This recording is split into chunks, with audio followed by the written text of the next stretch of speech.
Hello, it's Yellow, and welcome back to the part 2 of my Crazy Ex. Now, I'm just gonna roll right into it. So, we left off at the 2 days of silence. Yeah, they messed me up way more than all her texts ever did. At first, I thought finally, like maybe she snapped out of it, maybe she realized how insane that night was and just stopped.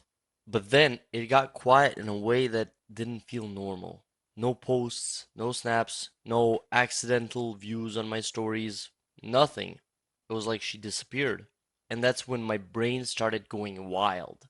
Because Linda wasn't the type to just disappear. By day 3, I couldn't focus on anything. I was in class staring at my phone every 5 seconds like an idiot. Even when it didn't buzz, I felt like it did. Phantom vibrations, you know? My friend asked me what was wrong, and I just said, like, nothing, bro. No way I was explaining that situation without sounding completely insane. But then finally something small happened, and it flipped everything again. I got home from school, walked into my room, and I immediately felt like something was, off. Not messy, not broken, just wrong. I couldn't explain it at first. I just stood there looking around like an idiot trying to figure it out. Then I noticed my window. It was slightly open. I always keep it closed, by the way, always. And then my stomach dropped instantly. I walked over slowly, like something was gonna jump out at me or something like that. Looked outside, and there was nothing, just the street, quiet like always. And then I told myself I probably just forgot or something, I don't know. But then I turned around and saw my desk. My phone charger was wrapped differently. That sounds stupid, I know, but I wrap it the same time every time like a habit, and this wasn't how I do it. And that's when my chest started tightening again, and I said to like out loud to myself, "You're just paranoid. It's okay." But I wasn't, because then I saw it. A piece of fucking paper sitting right there in the middle of my desk. It wasn't definitely there before. I walked over, slow as hell by the way, like moving too fast would make it worse. I picked it up. 4 words, by the way. Same handwriting I'd seen 100 times before. I miss you already. No name, didn't need one. My hands actually started shaking. Like, not even exaggerating right here. She was here in my room while I was gone. I checked the whole house after that. Every room, every closet, even under the bed, like some little kid. Nothing and no one. But it didn't matter. She'd already been here, you know? That night I locked everything, windows, doors, even put a chair under the handle like in those horror movies. I didn't care how stupid it looked. I barely slept. Every tiny noise had me wide awake. Every car passing by made me check the window. And then around 2:30 a.m., I just hear tap tap. I froze. I actually froze. I thought I imagined it. Then again, tap tap. Right on the fucking glass. Slow and deliberate. My heart was beating so loud I swear I could hear it in my own ears. I turned my head slowly toward the window, and there she fucking was. Linda, standing outside again, same spot as before, just looking at me. But this time, she wasn't smiling. I didn't move. Didn't even breathe properly. Just stare back like if I looked away, she'd be inside somehow.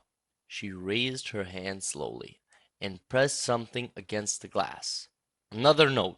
I shook my head to her like immediately, like no, no, I'm not opening that. And she couldn't hear me, of course, but she kept holding it there, waiting. I grabbed my phone, hands were shaking like crazy, and texted her, "What the hell are you doing?" And she didn't look down. She didn't check her phone. She just kept staring at me. And then my phone buzzed. Unknown number. My stomach dropped. I opened it, and it said, "Open the window." And I felt this weird mix of anger and fear hit at the same time. And then I wrote back, like, "No, leave." And another buzz instantly, "Please."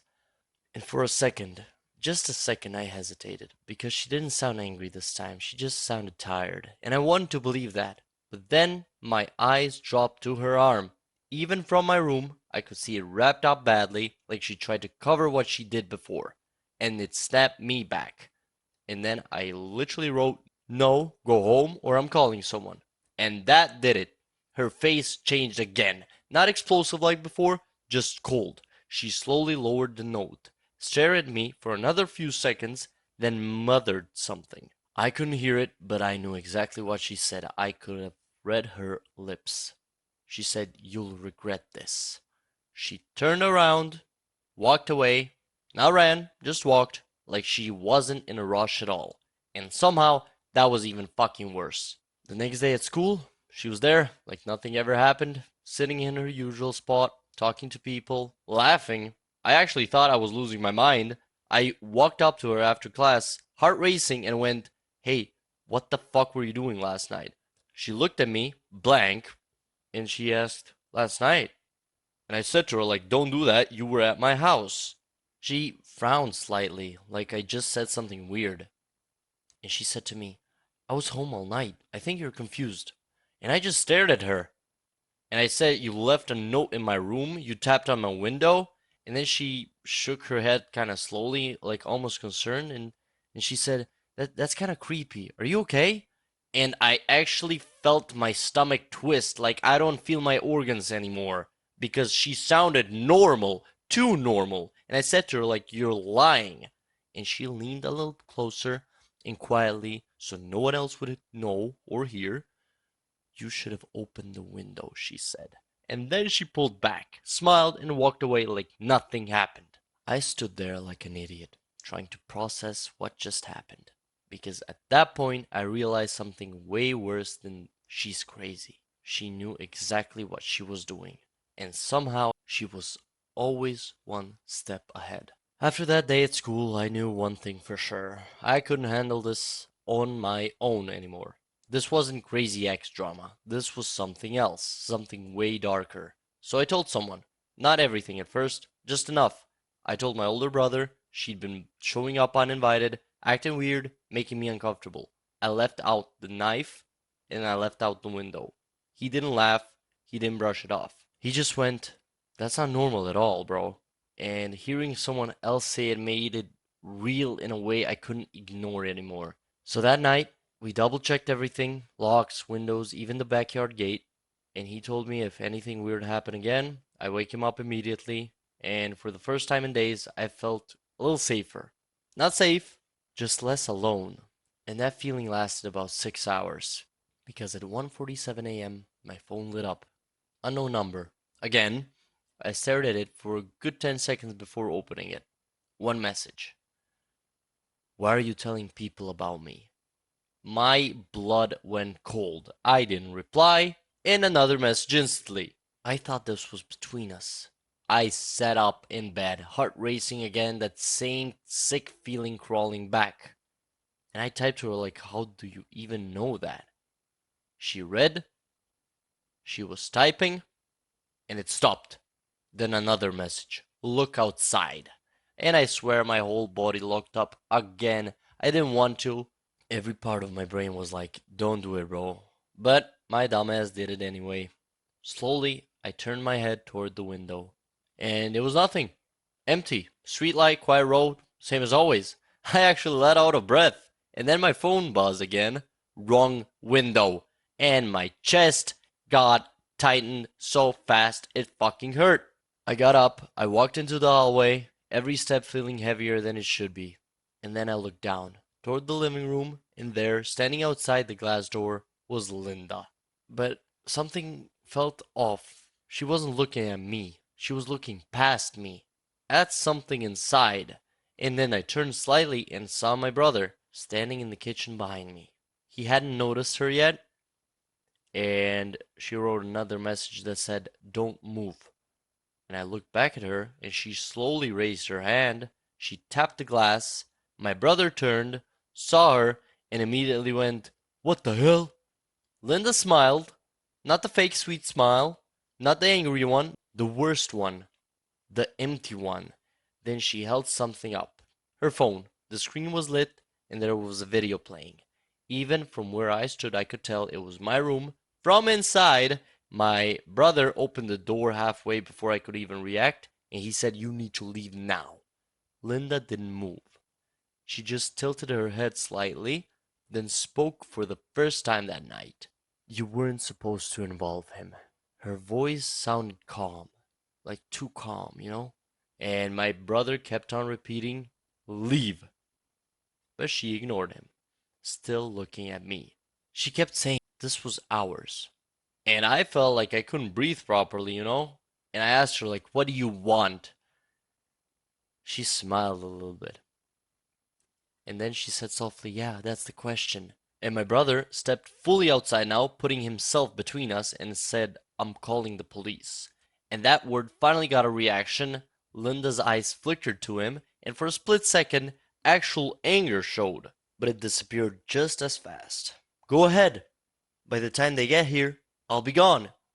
And then she looked back at me one last time, stepped closer to the doorway, not aggressive, not rushing, just like certain, making a point. She said quietly, you think this ends because you're scared?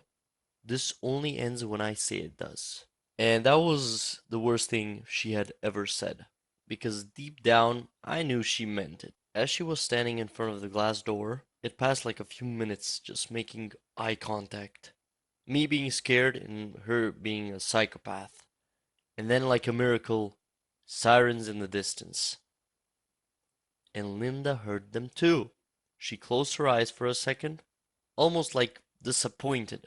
Then she leaned closer to the glass door, close enough that I could see how tired she actually looked. And she whispered, you should have opened the window. Then she turned around, walked away again, and this time she didn't look back. The police showed up, we told them everything, well, most of it, and they took it seriously enough, and they said that they'll handle it. Asked for her name, her address, all that, and for a few weeks after that, things got quiet. Actually quiet. No messages, no sightings, no notes, nothing. I switched classes, blocked every unknown number, stayed around people as much as I could, and slowly it started to feel like maybe it was finally over. Just like that. I thought it would be just like a messed up story I'd tell later and laugh about. Until a month later.